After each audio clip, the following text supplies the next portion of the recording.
नमस्कार, संघर्ष वृत्तवाहिनीमध्ये आपलं स्वागत। घेऊया ठाणे आणि आसपासच्या परिसरामधील घडणाऱ्या महत्त्वाच्या घडामोडींचा आढावा। घोडबंदर येथील पातलीपाडा उड्डाणपुलाजवळ एका वाहनाची मेट्रो मार्गिकेच्या कामासाठी उभ्या असलेल्या वाहनाला धडक बसल्याने झालेल्या अपघाताचा परिणाम घोडबंदर मार्गावरील वाहतूक व्यवस्थेवरती झाला आहे। सकाळी घोडबंदर येथील पातलीपाडा ते कापूरवाडीपर्यंत वाहनांच्या रांगा लागल्या होत्या। वाहनातील ते रस्त्यावर सांडल्याने वाहतूक मंदावली होती। त्यामुळे ठाण्याहून घोडबंदरच्या दिशेने निघालेल्या वाहन चालकांचे हाल झाले। अवघ्या 10 मिनिटांचे अंतर पार करण्याकरिता वाहन चालकांना पाऊण तास लागत आहे। गायमुख घाटातही एका अपघातामुळे वाहतूक कोंडी झाली होती। ठाणे जिल्ह्यातील वाहतुकीसाठी महत्त्वाच्या असलेल्या घोडबंदर मार्गावरून हजारो हलकी वाहने तसेच उरण, JNPT, भिवंडी येथून सुटणारी अवजड वाहने वसई, गुजरातच्या दिशेने वाहतूक करतात। याच मार्गावरती मेट्रो 4 आणि 4A या प्रकल्पाचं काम सुरू आहे। त्यामुळे रस्त्यावर अनेक ठिकाणी अडथळे बसवण्यात आले असून त्याचा परिणाम वाहतूक व्यवस्थेवरती होतो। गेल्या काही दिवसांपासून घोडबंदर मार्गावर ठिकठिकाणी खड्डे पडले आहेत। खड्ड्यांमुळे वाहतूक कोंडीचा जाच नागरिकांना सहन करावा लागत असताना पातलीपाडा उड्डाणपुलाजवळ एका वाहनाची मेट्रो मार्गिकेच्या निर्माणासाठी उभ्या असलेल्या वाहनाला धडक बसली। त्यामुळे त्या वाहनातील तेल रस्त्यावर सांडले। त्याचा परिणाम वाहतूक व्यवस्थेवरती झाला। घोडबंदर मार्गावर सकाळपासूनच वाहतूक कोंडीचा सामना प्रवाशांना आणि वाहन चालकांना सहन करावा लागला। सर्व नागरिकांना आवाहन करण्यात येत आहे की सध्या डासांमार्फत पसरणाऱ्या डेंग्यू या आजाराचा प्रसार रोखण्यासाठी प्रत्येकाने पुढील प्रमाणे कार्यवाही करावी। डेंग्यू आजार एडिस इजिप्ती हा डास चावल्याने होतो। या डासांची पैदास साचलेल्या किंवा साचवलेल्या स्वच्छ पाण्यामध्ये होते। 8 दिवसांपेक्षा जास्त दिवस पाणी उघडे व साचून राहिल्यास त्यात डास अंडी घालतात। अंड्यांच्या अळ्या तयार होऊन पुढे डास तयार होतात। यासाठी आपल्या घरातील पाणी साठे उदाहरणार्थ बॅरल्स, पिंपे, टाक्या, हौद, रांजणे इत्यादी दर आठवड्याला रिकामे करून घासून पुसून कोरडे करून पुन्हा भरावे। 1 दिवस कोरडा दिवस म्हणून पाळावा। पाणी साठ्यांना घट्ट झाकणे बसवावीत किंवा जुनी साडी, चादर, धोतर यांनी बांधून झाकून ठेवावीत, म्हणजे डास त्यात जाऊन अंडी घालणार नाहीत। घराच्या गच्चीवर, आजूबाजूला, अंगणात कोठेही पाणी साचू देऊ नये। भंगार सामान उघड्यावर टाकू नये, उदाहरणार्थ टायर्स, प्लास्टिक सामान, कुंड्या, टाकाऊ वस्तू इत्यादी। अशा सामानात पावसाचे पाणी साठून त्यात डेंग्यूच्या डासांची पैदास होते। घरातील कूलर्स, फ्रीजच्या पाठीमागील ट्रे हे देखील वेळोवेळी कोरडे करावेत।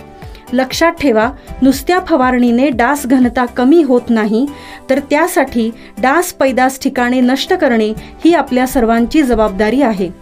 कोणताही ताप अंगावर न काढता जवळच्या शासकीय रुग्णालयात मोफत औषधोपचार घ्या।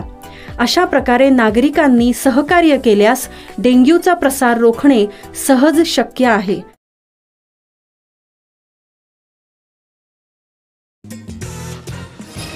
सरकारी रुग्णालयांमध्ये उपचार योग्य प्रकारे मिळत नाहीत अशी सार्वत्रिक तक्रार असली तरी ठाणे सिव्हिल रुग्णालय मात्र याला अपवाद ठरत आहे।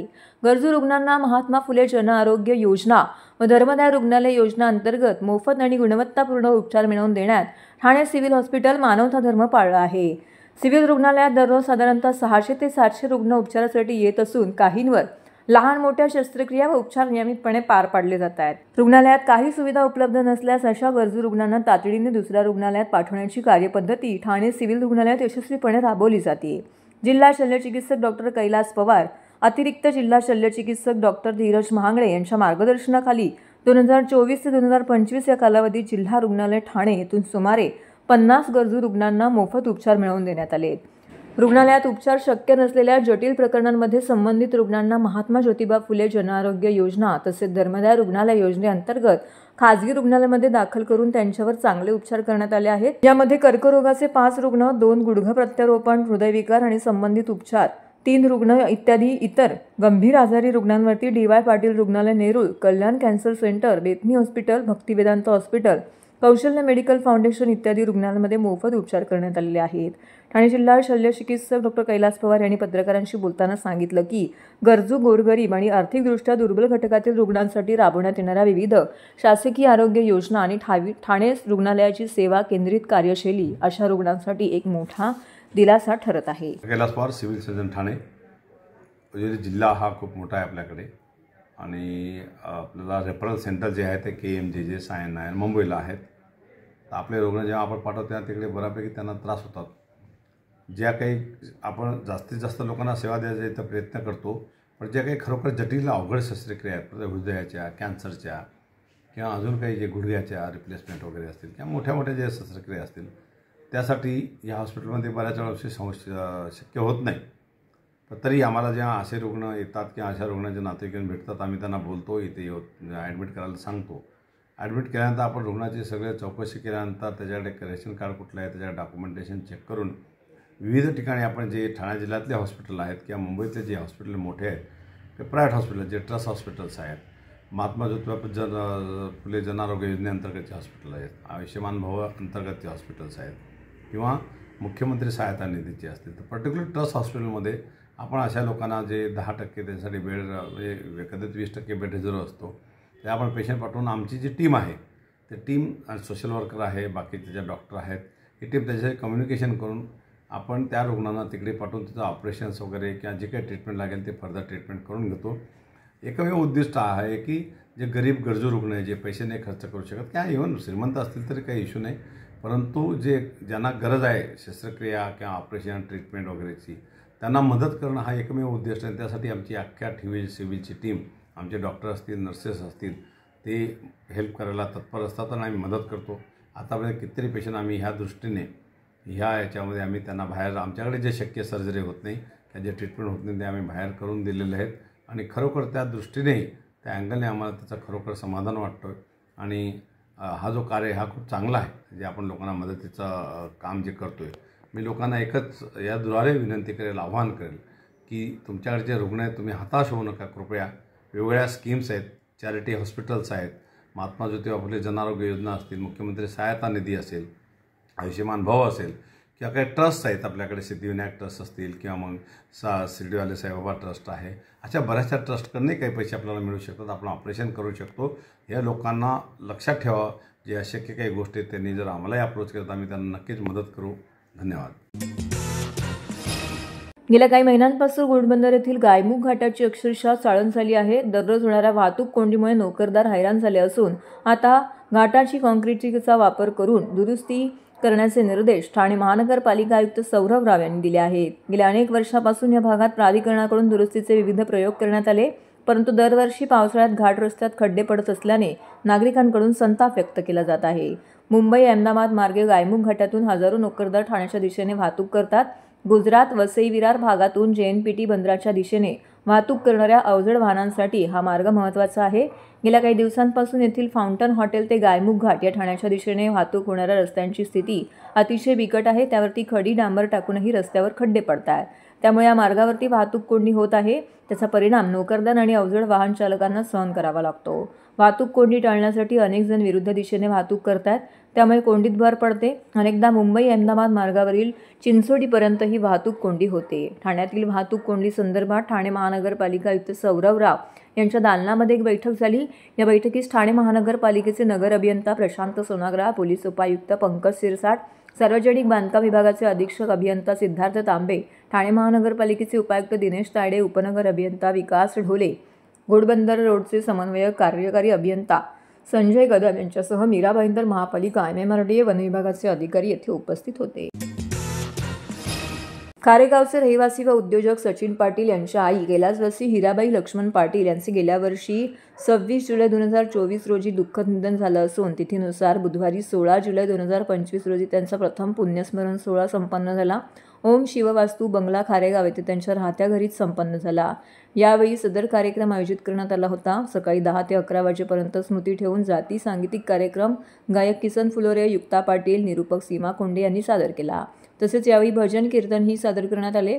याप्रसंगी कैलासवासी हिराबाई लक्ष्मण पाटील यांच्या प्रतिमेस पुष्पहार अर्पण करून सर्वांनी अभिवादन केलं. यावेळी विजय लक्ष्मण पाटील, परिचया विजय पाटील, वंदना पाटील, वैशाली म्हात्रे, सचिन पाटील, सूचना पाटील, दशरथ पाटील, श्रीकांत पाटील, सुधीर पाटील, उमेश पाटील, अशोक पाटील, रवींद्र पाटील, जगदीश पाटील, संदीप पाटील, राकेश पाटील, जय पाटील, आतिश पाटील, रोशन पाटील, सुजय पाटील, शुभम पाटील, राहुल पाटील, पूनम पाटील, विकी पाटील, विनीत पाटील, धीरज पाटील, ओम पाटील, क्रिश पाटील, वेद पाटील, जिया पाटील, समस्त पाटील परिवार, परिसरातील नागरिक, विविध क्षेत्रातील मान्यवर, नातेवाईक, आप्तेष्ट, बंधू भगिनी मोठ्या संख्येने येथे उपस्थित होते. यावेळी पाटील कुटुंबियाकडून भोजनाची व्यवस्थाही करण्यात आली होती.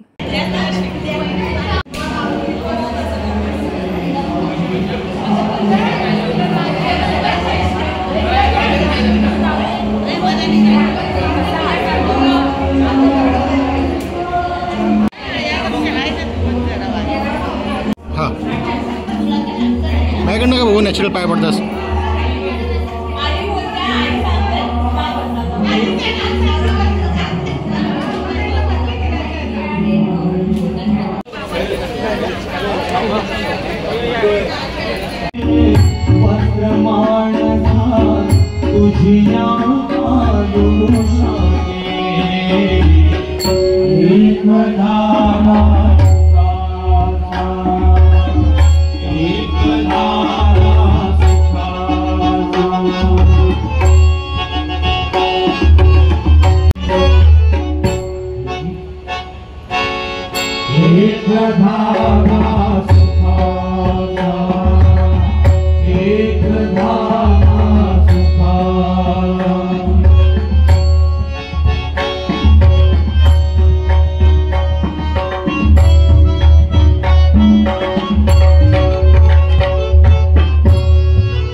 ठाणेकरांना सार्वजनिक वाहतुकीचा पर्याय उपलब्ध व्हावा यासाठी ठाणे ते कासारवडवली या मेट्रो 4 प्रकल्पाचं काम सुरू आहे.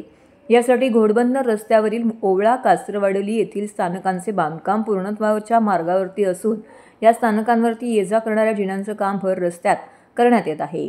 या कामांच्या त्रुटीवर बोट ठेवत MMRDAचा हा महमद तुगलकी कारभार असल्याची टीका शिवसेना ठाकरे पक्षाचे ओवळा माजीवाडा विधानसभा संपर्क प्रमुख नरेश मंदिरा यांनी केला आहे. घोडबंदर रोड मुख्य रस्त्याचे सेवा रस्त्यात विलिनीकरणाचं काम सुरू होणार असून या रस्त्याच्या मधोमध मेट्रो स्थानकाचे जिने उभारण्यात येत आहेत.